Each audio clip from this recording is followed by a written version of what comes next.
Hello, good morning guys. So, nandito na naman po tayo sa Hayesia Homeworks. Excited po kami ngayon na i-share sa inyo itong video na ito. So, ito pong video na ito is requested by Ma'am Emelinda Necesito ng Carissa Home Subdivision, Barangay Kaipian, San Jose del Monte, Bulacan. So, shoutout sa iyo ma'am and thank you very much po at kami na pagkatiwalaan nyo para mag-repair ng ambassador set nyo. And dito sa video na to guys, ituturo namin sa inyo yung step by step paano ba namin na-repair yung ambassador set ni ma'am and hope na makatulong po. Especially doon sa mga gustong mag-repair ng ganitong klase ng sopa. So, before we start guys, so please like and share this video. Don't forget to subscribe and pahit na rin po yung notification bell para mas updated ka po sa mga bagong ginagawa natin dito sa Hayesia Homeworks. And please support also our FB page, Hayesia Upholstery Shop and Hayesia Business Hub. So, thank you and see you soon.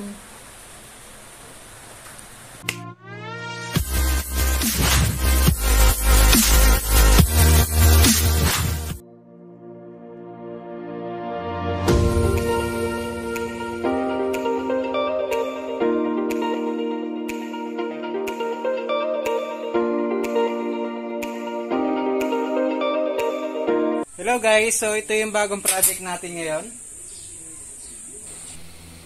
So hello guys, so ito yung bagong project natin ngayon. So itong ambassador set ni Ma'am Amy. So thank you very much sa iyo ma'am at kami na pagkatiwalaan mo para mag-repair ng ambassador set mo ma'am. And then obviously guys, so yung damage dito is yung cover niya and then yung foam, no. So check natin, no. So ayan, damage na yung foam and yung leather. So check natin guys. So kung anong klaseng leather to. So ayan. Yan po ay tinatawag na cow skin, no. So normally cow skin pero ang totoong name po nito is Bulgarian leather. So bibihira lang po makakita ng ganitong klase ng sopa guys kasi medyo pricey yung ganitong klase ng sopa. Na common din makikita mo lang sa mga showroom, no. So ang good thing about this ambassador set guys is naangat mo yung sandalan. So ayan. And even kung gusto mo nung medyo mababa at gusto mo naman na relaxing na sandalan, so pwede mo siyang ilip. Unlike dun sa mga ibang ambassador set na makikita mo lang sa commercial na naka-steady lang yung mismong sandalan nila. So and then even yung isang mahaba guys, naiaangat din po yung sandalan. And then pwede mo rin po siyang ibalik if ever na gusto mo naman nung medyo mababa, no. So yung iba guys, ang ginagawa dito is inuupuan yung mismong sandalan, no. Pero hindi po yun advisable kasi may tendency na madamage yung sandalan ng sopa. So ayan, even yung mahaba guys, so talagang damage na rin. And even yung foam nya. Actually guys, yung ganitong klase ng sopa, so bibihira mo lang makita sa market, na common na nakikita sa mga showroom. Kasi yung ganitong klase ng sopa guys is talagang medyo pricey. Nung nabili daw po ito ni ma'am, so nagre-range yun ng 60,000.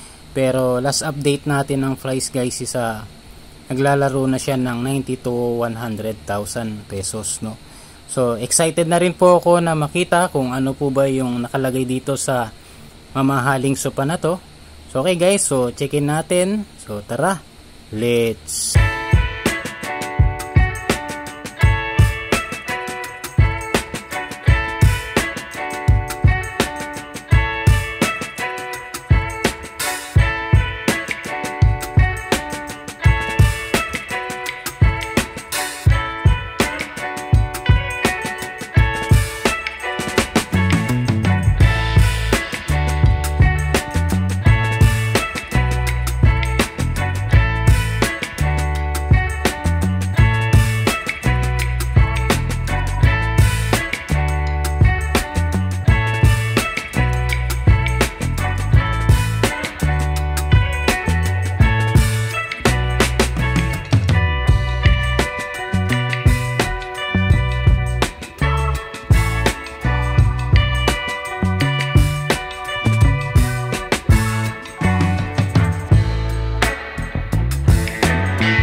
then yun nga lang guys, meron siyang halo na Taiwan leather, no? Hindi siya pure. So, pero okay na rin kasi maganda naman talaga yung Bulgarian leather sa sopa, no? And then bibihira din. So check natin dito guys.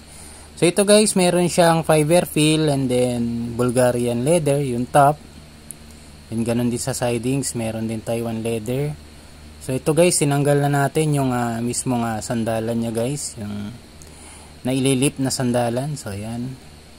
So di tornilyo lang siya guys. So easy lang naman na kalasin yung mismong top niya, no? Yung headrest niya. Then check natin yung sandalan guys. So ayan, yan may foam siya na yan, then Taiwan leather uli. So yun nga lang, no? So may halo talaga na ibang leather. Then ito yung Bulgarian lang, yung top. Then check natin yung foam guys. So sa foam guys, yan meron siyang fiber fill na nakalagay. Yan, may fiber fill na nakalagay guys. Tapos yan, tinanggal na rin natin yung arms nya, nako-collapse din siya. Then yan, check natin yung pinaka foam guys. Yan, so yan talagang damage, no? Talagang marami na talagang sira yung sopa.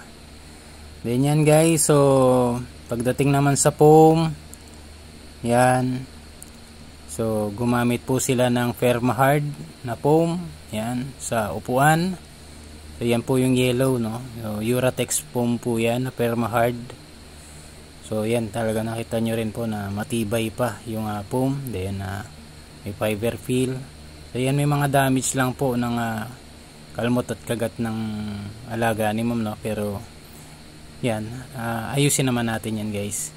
Then yung ilalim, so yun nga lang guys, may mga rita-ritaso yung ilalim, no? Hindi buo, yung ilalim lang naman.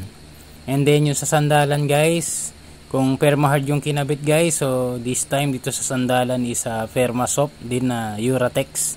So kaya pala ang mahal nung ano ni ma'am. Then yan, may nakalagay din po na fabric, no? Cover dun sa ano.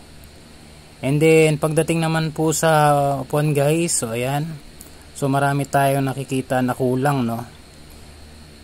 Pero okay naman yung pagkakabit ng sa guys, dahil dun sa price niya talaga na medyo mahal. Then lahat pa naman ng nosag guys is nagpa-function ng mabuti. So ayan, mga konting kalawang lang guys, pero okay pa naman siya. Then ang gagawin natin dyan guys, maglalagay tayo ng dyan, rubber strap, kasi wala tayong nakikitang rubber strap even dun sa sandalan nya. So pagdating naman dun sa kahoy guys, so magandang klase rin po yung kahoy na kinabit. So matibay na klase po. So yun din yung isa sa mga nagpamahal dito sa ganitong sopa. Then pati yung frame nya dun sa kabitan ng nosag, so maayos na maayos pa guys. So konti lang talaga yung ilalagay mo dito nga, konti na lang i-repairin dito sa loob guys. Pero kailangan natin dagdagan yung rubber strap na ikakabit natin. Then pagdating po dun sa arms guys, ayan, nakakalas din po siya. Then yung ibabaw niya guys is I think nakalagay dito is Permasoft, no? And then fiber fill. So ayan, yun nakalagay dito. I think mamaya i-check din natin yung loob niyan guys, kung ano yung nakalagay diyan sa loob. And then yan, so check naman natin yung isa. So tara, let's go. So ayan guys, so ito naman yung isang upuan niya guys, yung mahaba, no? So ayan, kinalas na rin natin. And then same, napansin ko lang guys is yung ilalim, no? Yung mismong paa niya guys nung sopa ni ma'am, talagang kinalawang, no? So ang gagawin natin dito guys is lilinisin natin yung kalawang, and then i-repaint natin, no? Para magamit uli natin. And then sa ngayon naman guys, nakikita ko naman na matibay pa, kaso may problem lang, may konting kalawang, so kailangan linisin at pinturahan. So pagdating naman guys dun sa cover, so ayan, sad to say guys, hindi siya pure na Bulgarian guys, kasi karamihan na nakita ko nasa top lang yung Bulgarian leather, pero the rest hinaluan siya ng Taiwan leather na talagang halos pareho talaga yung kulay. So ayan, so pati sa sandalan guys, kung alin lang yung merong microfiber, merong fiber feel guys, so yun lang din yung Bulgarian. So pagdating doon guys, mahirap talaga mapansin yung pagkakaiba ng Taiwan at Bulgarian leather kung hindi mo ganong kabisado yung leather na kinabit. So ayan, check din natin yan. So ganun din, yung sa sandalan is yung top lang din ng Bulgarian, pero the rest is Taiwan leather na. So ngayon guys, check naman natin to. Ganun din, parehas lang din dun sa nauna guys. Yung ibabaw lang yung yung Bulgarian, no. So ang tinatawag din nilang cow skin, no. So mga nagpro-promote ng ganitong klase ng leather, tinatawag din nilang cow skin yung leather na Bulgarian. So pagdating naman sa foam guys, ayan, meron siyang fiber peel na kinabit, so nawala lang sa alignment. And then yung foam niya guys is perma-hard yung upuan. So ayan guys, so pati tong isa ganun din. So hindi lang talaga ngayon, may mga damage na rin talaga, may mga nginat-ngat na ng alaga, Pagdating sa ilalim guys, may ganun din, may mga nakita rin tayong retaso pagdating dun sa foam niya. So ayan, ganun din. So dahil walang cover guys, kumapit na yung kalawang dun sa mismong foam. So dapat meron tong fabric na naka-cover dun sa dun sa may nosag. So para hindi kalawangin yung nosag dun sa foam, Then check naman natin yung frame. So okay pa. So maayos pa yung pagkakalagay. Then kulang lang talaga ng rubber strap. So ang gagawin natin dito guys is tatatarin natin ng rubber strap to. So ayan, kalawang. So lalagyan natin, dapat linalagyan talaga ng cover, So after nosag, so lalagyan niya ng cover na fabric para hindi humawa dun sa foam. So ayan, check naman natin guys yung sandalan. So yung top rin guys, natatanggal din, nakakalas. So ganitong klase ng sopa guys, so marami talaga siyang parts na kailangan kalasin, then saka pagdugtungin. So ayan, di-safer siya guys. So pwede mong i-remove yung mismong headrest niya so tatanggalin mo lang sa zipper. Then I think yung loob nito guys is made in Permasoft, same dun sa nakakabit dun sa foam nung nasa ibabaw. Ayan, so Permasoft yung sandalan, then yung upuan is Permahard na Uratex. So talagang kaya pala naging ganun kamahal yung sopa na to guys, is talagang medyo mamahalin din talaga yung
semi guys. So this time naman ito yung ito yung paa nung sopa guys. Then may mga kalawang na, so ang gagawin natin dyan guys is i-repaint natin. And then tatanggalin natin yung kalawang. So yan. And then kakalasin na rin natin guys yung yung mismong cover ng sandalan at saka yung kamay niya. So para mailagay na natin yung napili na leather ni ma'am dun sa puwan niya. So okay guys, so tapusin natin to and tara, let's go.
So ayun guys, so after natin na malinis yung frame ni Ma'am Emmy, and then ipasok na natin dito sa loob ng shop.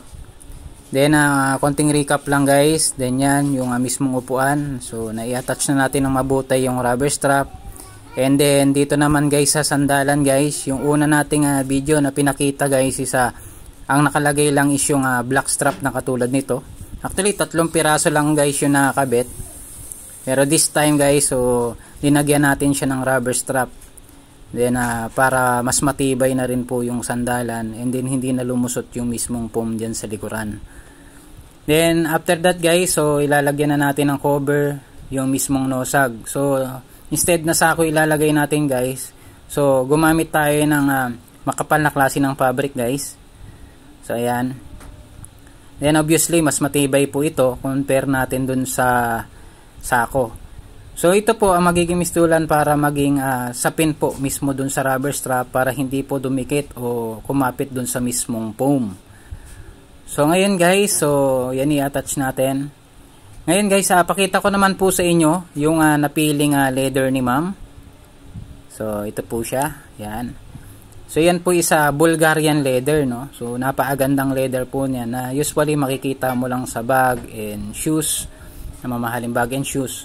Pero this time, ang gagawin natin is pure Bulgarian leather yung i-cover natin, no. So compare dun sa unang nakakabit na Bulgarian lang yung ibabaw, pero yung iba, yung gilid, hindi na po Bulgarian. So medyo may konting daya yung paglalagay nila ng cover. Pero sa atin naman guys, since ito napili ni ma'am, so buong supa po niya is babalutin natin ng Bulgarian leather, also known as cowskin, no. Yung iba kasing shop tinatawag po itong cowskin. So ayan, yung texture niya guys, rubberized, and then yung ilalim. So yung ilalim niya guys, compare dun sa ibang leather guys, no. Yung ilalim ng leather ng iba, yung iba nating leather, nakakabit sa kanya isa strand, no. Yung strand ng sinulid, no.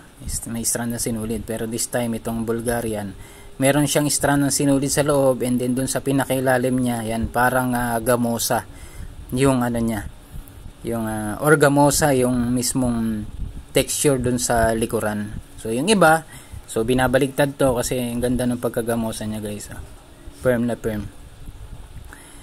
So ayan, so ayan yung pagka brown niya. So yan, i-focus lang natin. So ayan, so rubberized, then ang ganda po talaga at makapal na klase ng leather to. Then compare lang natin sa isa naming mamahalin din na leather dito guys, is yung German leather, no. Usually na ito rin yung pinipili. Okay, compare ko lang po. Yan po, first is yung ilalim niya guys. So ayan, yung sa German leather guys is may strand ng sinulid, no. Ayan, and then yung brand niya, yan nakatatak dun sa ilalim. And then yung sa Bulgaria naman, plain lang naggamosa yung ilalim. Then sa texture naman guys, so sa kapal, so mas makapal pa rin po yung Bulgarian leather compare doon sa German. Okay, so ayan, highly recommended ko po yung Bulgarian, kaso talagang medyo pricey po talaga yung klase ng leather na to, dahil din naman doon sa quality na meron siya. Actually maganda rin naman yung German leather guys, kasi isa rin sa mga top list namin yan. Then yan guys, bumili na tayo ng marami, no, kasi talagang maraming uubusin na Bulgarian leather yung dalawang supa ni ma'am. So ayan, and then meron na rin po tayo mga natahi. So ayan, so check lang din natin. So ayan, ay tahi na natin ng maayos guys. Ayan, actually guys, yung ginagamit na makina dito guys is walking foot. So papakita ko po sa inyo mamaya. Kasi compare natin sa speed, sa walking foot kasi kayang-kaya niya kahit makapal na leather yung tahiin. So ayan. Then check lang natin, quality check. So okay na okay po. Maganda po ng tahi, oh. Talagang straight yung tahi, and then hindi putol-putol yung sinulid. So ayan. And then check naman natin guys yung Yan. Ito po yung walking foot na makina na usually ginagamit din naman ng ibang shop, no? Pero karamihan kasi nakikita ko shop is high speed yung ginagamit.